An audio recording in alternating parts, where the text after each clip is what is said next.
एक इज्जतदार वालिदैन की हैसियत से रिप्रेजेंट करना चाहते हैं या उनकी इज्जत को गिराने का जरिया आप बनना चाहते हैं, फैसला आपका है। और ये बहुत बड़ी जिम्मेदारी है बेटा आपकी। और याद रखना, जब भी मुझसे कोई पूछता है कि पेरेंटिंग क्या है, पेरेंटिंग बेसिकली एक फीलिंग है बेटा। ये इंसान तब तक महसूस ही नहीं कर सकता जब तक ना इंसान खुद पेरेंट हो जाए, और उस वक्त इंसान को पता चलता है ये पेरेंटिंग जो है ये कंटिन्यूअस सैक्रिफाइस का नाम है।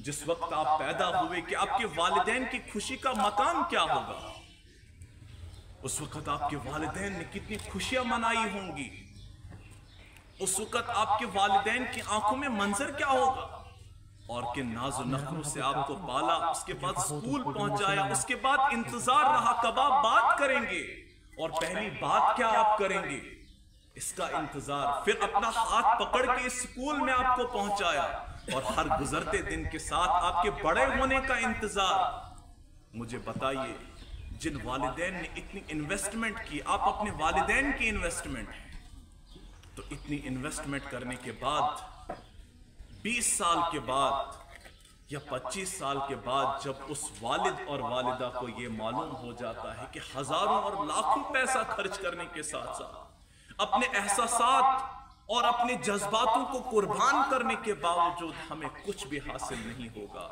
तो मुझे आप बताइए बेटा, उन पर गुजरती क्या होगी, उनका आलम क्या होता होगा, कौन सी कयामत उन पर ढाती होगी उस वक्त जब वो आपको अपने सामने देखकर एक बेकार इंसान की हैसियत से आपको देखते होंगे, आप कुछ भी नहीं कर पाए।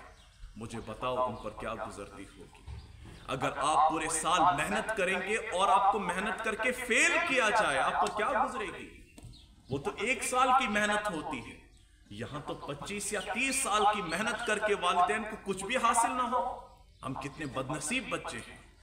और बहुत साल पहले मेरी एक स्टूडेंट थी, जिस तरह से आपको भी क्लास में अपने टीचर्स पूछते होंगे कि बेटा आपकी लाइफ का एम क्या है, तो कोई बोलता होगा डॉक्टर, कोई बोलता होगा इंजीनियर, कोई कुछ और बोलता होगा, जैसा रूटीन है हर स्कूल में। इसी तरीके से मैंने भी एक बार अपनी एक स्टूडेंट से क्लास में पूछा, ये आज से 5-7 साल पहले की बात है। सभी बच्चों से पूछा, किसी ने बोला डॉक्टर, किसी ने बोला इंजीनियर, किसी ने कुछ और बोला, लेकिन एक लड़की, अब तो वो डॉक्टर है, जब मैंने उससे पूछा कि आप क्या बनना चाहते हैं, उसका जवाब इतना खूबसूरत और शानदार था। और वही जवाब आप भी आज के बाद अपने दिल में बसा कर रखेंगे। जब मैंने उससे ये पूछा कि आपकी जिंदगी का मकसद क्या है, तो उस बच्ची ने खड़ी होकर कहा कि सर, मैं अपने वालिदैन की पहचान बनना चाहती हूँ। और पहचान बनना बेटा इतना आसान काम नहीं है। आपको नहीं मालूम कि तन्हाई में आपके वालिदैन आपके लिए आंसू भी बहाते हैं, आपके लिए अल्लाह से दुआएं भी करते हैं, और इतना पैसा आपके लिए खर्च करते हैं, और कभी ये नहीं पूछते कि बेटा अब हमसे नहीं हो सकता। ये कितनी मजबूरी की हालत में क्यों ना वालिदैन वो अपना सब कुछ बेच सकते हैं, लेकिन अपने बच्चों को इनकार नहीं कर सकते। उनकी जो भी ज़रूरियात होती हैं, उन ज़रूरियात के लिए अपने जज्बात को तो कुचल सकते हैं, लेकिन आपकी ज़रूरियात को बेटा पूरा करते हैं। अब आपकी रिस्पॉन्सिबिलिटी है, आपकी जिम्मेदारी है कि आप उनको वापस क्या दे रहे हैं। जब आप यहां से 10th करें, यहां से 12th करें बेटा, जब आप अपने घर लौटें, क्या आपके वालिदैन के का सर फख्र से ऊंचा हो रहा है या वो नीचा हो रहा है? ये आपका फैसला, ये आपकी जिम्मेदारी है कि आप अपने वालिदैन को पे ऑफ क्या कर रहे हैं। और बहाने ढूंढा करो अपने वालिदैन के चेहरे पर मुस्कुराहट लाने के लिए, वो बहाने ढूंढा करो। कभी कभी अपने वालिदैन को गले लगाकर कहा करो कि हम आपको गले लगाना चाहते हैं और आपको थैंक्स करना चाहते हैं उन सारी सेक्रीफाइस के लिए जो आपने हमारे लिए की है। कभी ऐसा किया? क्या हम कभी ऐसा करते हैं बेटा? नहीं करते। तो फिर वो मौका कब आएगा? फिर मौका वो तब आता है जो किसी शायर ने कहा, जीते जी तो पूछा नहीं दर्द दिल का माजरा, जीते जी तो पूछा नहीं दर्द दिल का माजरा, अब आए हो पूछने जब खाक में मिला दिया। जब ये माँ बाप खाक में मिल जाते हैं, उसके बाद उनकी खाक का अगर सुरमा भी आप कर लोगे बेटा, लेकिन वो कभी लौट के नहीं आएंगे।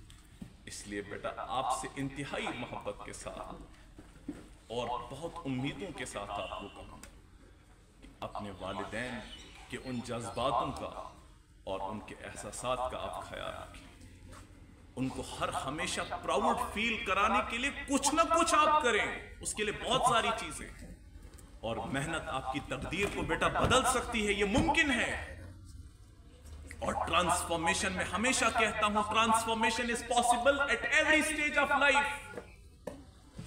जब जागो तब सवेरा, ये हरगिज ये दिमाग में कभी ये बात मत लाना शायद हम नहीं बदल सकते। आप बदल सकते हैं बच्चा, आप कुछ भी कर सकते हैं, लेकिन एक उमंग, एक तड़प, एक पैशन, एक जुनून, एक पागलपन आपके अंदर आ जाए कि हमने अपने वालिदैन के बुढ़ापे का सहारा और उनकी आंखों की ठंडक बनना। जाओ उनसे पूछो, उन बच्चों से पूछो जिनके सरों पर उनके वालिदैन का साया नहीं। वो किसी शायर ने क्या खूब कहा कि धूप काटेगी बहुत जब ये शजर कट जाएगा। आज ये आपके मासूम हाथ, ये आपके बदन पर ये खूबसूरत वर्दी, ये सब कुछ अगर है ये आपके वालिदैन की देन। और वो माँ सबसे ज्यादा, वो माँ जो हमेशा आपके स्कूल जाने से पहले जब आप सोए होते हैं, वो तैयारी में लग जाती है कि आज बच्चे को लंच